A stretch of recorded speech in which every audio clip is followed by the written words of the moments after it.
नमस्कार, आप सभी का मेरे इस चैनल में स्वागत है। मैं बात करता हूँ सत्य पर आधारित, व्यवहारिकता पर आधारित और मेरी मुख्य विषय होती है शिक्षा, समाज, संस्कृति और योग।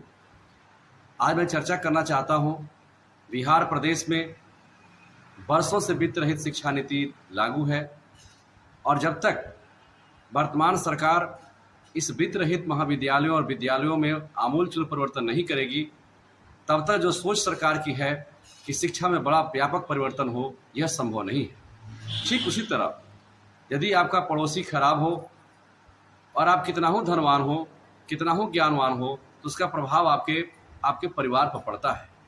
उसी प्रकार मान लीजिए कि सरकार प्रयास कर रही है कि जितने सरकारी विद्यालय महाविद्यालय हैं उसमें समय से विद्यार्थियों को पढ़ाया जाए, विद्यार्थियों को बुलाया जाए। वहीं बगल में वित्त रहित महाविद्यालय हैं जहाँ पर शिक्षक विवश हैं, जहाँ का प्रबंधक विवश है कि वह अपने बच्चों को पढ़ा नहीं सकता है।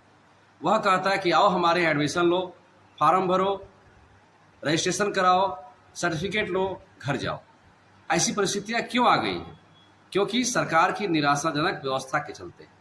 और देखा जा रहा है कि वित्त रहित महाविद्यालयों में कभी प्रचार की लड़ाई होती है, कभी अध्यक्ष की लड़ाई होती है। सरकार ऐसी कोई व्यवस्था क्यों नहीं बना पाती है कि उसमें रह रहे कर्मचारियों के जीवन सुरक्षित हो, उनका जीवन अच्छा हो सके, वो भी अच्छा पैसा कमा सकें और वो भी अपने समय को जो वास्तव में गंवाते हैं देश की समृद्धि में ठीक से बिता पाए। क्योंकि समय तो उनका लग रहा है लेकिन वो पैसा नहीं मिल पाता है, जिससे कि उनकी स्थिति खराब हो जाती है।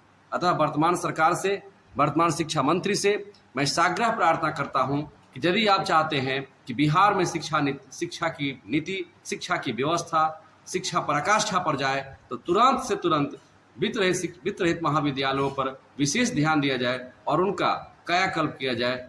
एक ही मैं कहना चाहता हूं कि या तो इसका निराकरण कीजिए या तो इसे बंद कीजिए ताकि समस्याओं का समाधान हो सके। इन्हीं शब्दों के साथ यदि मेरी बात शिक्षा मंत्री तक पहुंच पा रही है तो जरूर ध्यान दें। मैं भूतनाथ महाविद्यालय गोपालगंज बथुआ बाजार से बोल रहा हूं।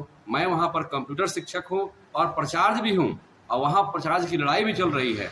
अतः आपसे प्रार्थना है कि अतिशीघ्र संज्ञान लेते हुए इन समस्याओं का निराकरण करें ताकि शिक्षा में गुणात्मक परिवर्तन हो और बिहार के बच्चे पढ़ लिख करके विद्यालय और महाविद्यालयों में पढ़ लिख करके समाज का नाम रोशन करे, राज्य का नाम रोशन करे, देश का नाम रोशन करे और अंत जाकर पूरा विश्व के कल्याण में अपना योगदान दे सके। इन्हीं शब्दों के साथ मैं अपनी वाणी को विराम देता हूँ। जय हिंद, जय भारत।